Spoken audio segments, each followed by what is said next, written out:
Everyone, today I'm going to tell you all a story about the teacher and his disciples by Gautam Buddha. Once upon a time, there was a teacher. This teacher was extremely wise and compassionate. He had many bright students, but among many students, there was one certain student who had a bad habit of stealing things. The other student had tolerated this for long before complaining to their teacher. When the teacher heard this, he said, "Give him some time. I'll talk to him." The thieving disciple was called by the teacher, and the teacher explained, "Only hard work will give you what you crave for."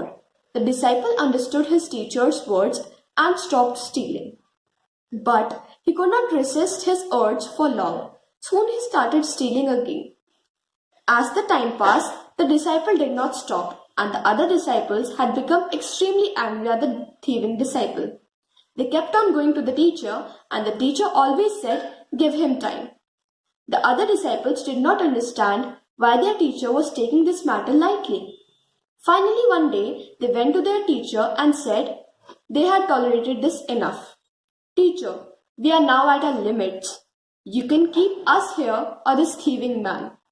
Without hesitating for a moment, the teacher replied, "You all can leave." All the other disciples were surprised. "You all are good disciples, and it will be easy for you all to get into any other monastery. But this disciple, who has a bad habit of stealing things, will not get admission in any other monastery." The young disciple, who had been ostracized because of his stealing, had been listening to their conversation. After hearing his teacher's words, his heart was overwhelmed by compassion. And from that day, his resolve of never stealing anything stood stronger than ever. Moral of the story is, true love can change the toughest hearts. Thank you. Once there was a boy genius whose shoe had a hole. He wanted to fix it but had no money. So he called the shoemaker elves. They fixed his shoe for him, but in turn hijacked his house, his beds, and everything he had to create more shoes. At last, the boy had to kick every last one of the elves out of his house with the help of a magic user. The elves left, but they also turned everything back to before they were invited. The boy lived happily with the hole in his shoe. Thank you.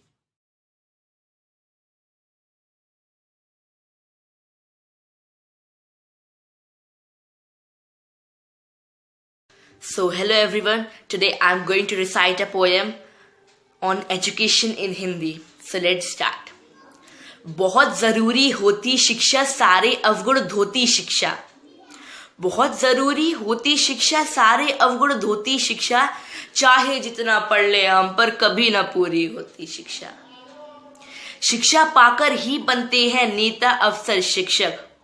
शिक्षा पाकर ही बनते हैं नेता अफसर शिक्षक. वैज्ञानिक, यत्री, व्यापारी या साधारण रक्षक. कर्तव्यों का बोध कराती अधिकारों का ज्ञान. कर्तव्यों का बोध कराती अधिकारों का ज्ञान. शिक्षा से ही मिल सकता है सर्वोपरि सम्मान. बुद्धिहीन को बुद्धि देती अज्ञानी को ज्ञान. बुद्धिहीन को बुद्धि देती अज्ञानी को ज्ञान.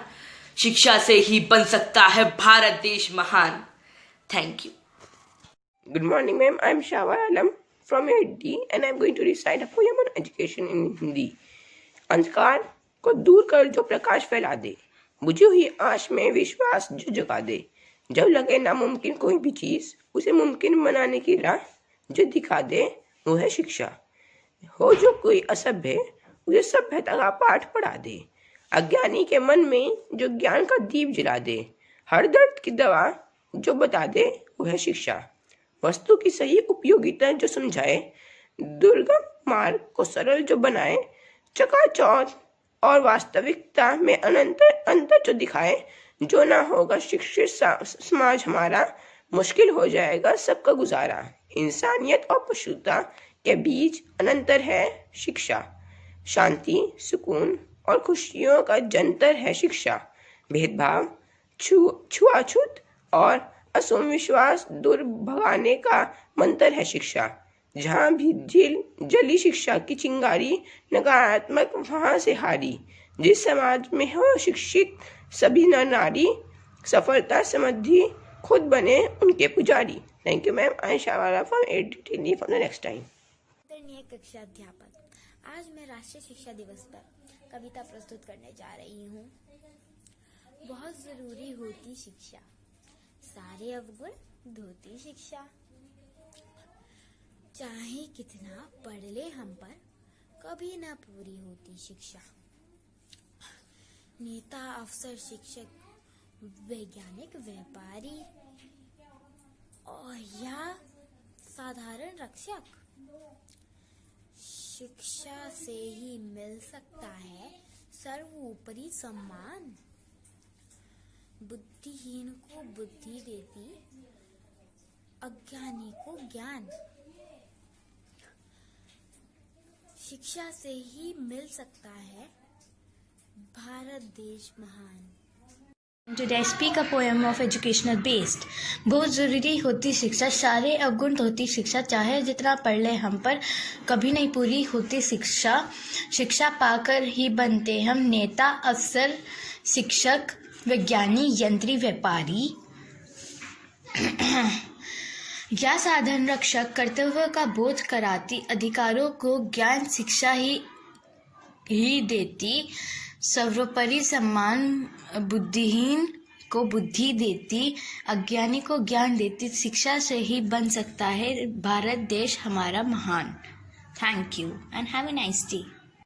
राष्ट्रीय शिक्षा दिवस का पर्व प्रण है अब कोई, निरक्षर न होगा, फैलेगी ज्ञान ज्योति चहुओर। साक्षरता के साथ विकास अब होगा, शिक्षा सबके द्वार अब होगी। कोई भी भाषा क्षेत्र अब दूर न होगी, ज्ञान आधारित शक्ति हम बनेंगे, निश्चय ही महाशक्ति हम बनेंगे। Thank you. This was by Aditya Hriday. Happy national education day.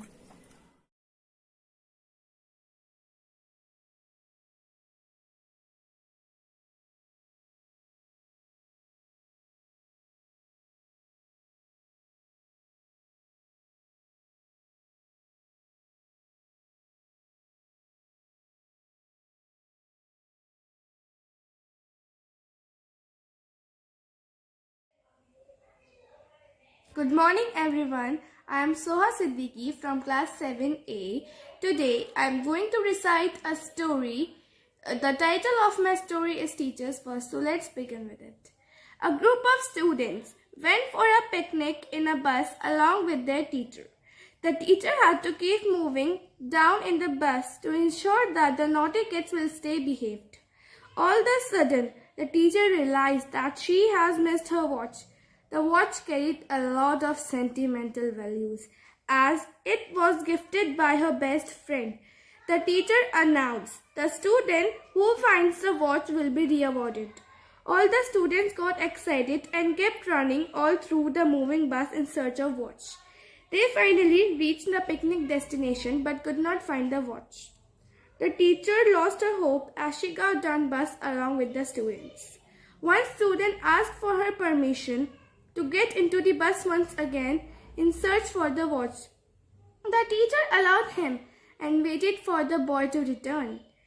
In 5 minutes, the boy came jumping with the watch in his hands. The teacher asked, "How did you find the watch?" The boy replied, "I only sat peacefully in the silent bus and tried to listen the ticking of the watch. I looked for it in the direction of the sound and was coming from." The moral of the story: in hustle and bustle of our daily life, we got so worked up that we lost our peace of mind. If we take out some time to silence our mind every day, our mind can think more clearly and achieve higher results. Thank you.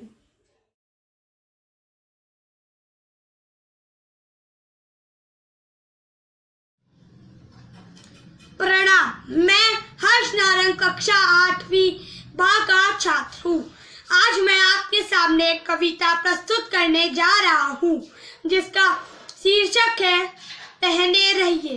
Mask पहने रहिए बच्चा, mask पहने रहिए, mask पहने रहिए बच्चा, mask पहने रहिए। घर से बाहर निकलिए तो मास्क पहने रहिए। मास्क पहने रहिए बच्चा, मास्क पहने रहिए। मास्क पहने रहिए बच्चा, मास्क पहने रहिए। संक्रमण में भी तो मास्क की जरूरत है। संक्रमण में भी तो मास्क की जरूरत है। संक्रमण से बचना है, कोरोना को भगाना है। संक्रमण से बचना है, कोरोना को भगाना है। संक्रमण से बचना है, कोरोना को भगाना है। महामारी पर भी तो विजय हमें पाना है। महामारी पर भी तो विजय हमें पाना है।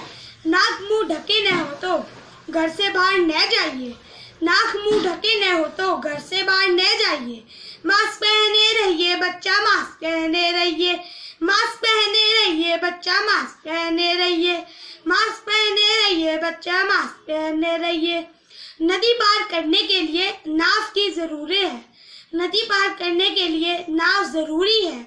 नदी पार करने के लिए नाव जरूरी है। कोरोना से बचाव के लिए बचाव जरूरी है।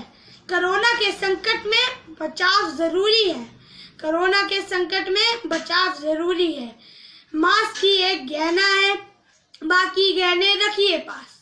मास्क ही एक गहना है, बाकी गहने रखिए अपने पास। मास्क एक गहना है, बाकी गहने अपने पास। मास्क पहने रहिए बहना, मास्क पहने रहिए। मास्क पहने रहिए बाबा, मास्क पहने रहिए। ये मास्क में तो निडाल है, जिसके पास मास्क नहीं पड़ा वो निडाल है। इस महामारी पे मास्क ही तो ढाल है, जिसके पास मास्क नहीं पड़ा वो निडाल है। मास्क पहने रहिए बच्चा, मास्क पहने रहिए। मास्क पहने रहिए बच्चा, मास्क पहने रहिए। मास्क पहने रहिए बच्चा, मास्क पहने रहिए। विपदा ये जल्द नहीं टलने वाली है। विपदा ये जल्द नहीं टलने वाली है। अब दूरी के बिना दाल नहीं गलने वाली है। अब दूरी के बिना दाल नहीं गलने वाली है। संभविए संभालिए सम्मेन है। संभविए संभालिए सम्मेन है। मास्क पहने रहिए बहना, मास्क पहने रहिए। मास्क पहने रहिए बच्चा, मास्क पहने रहिए। धन्यवाद।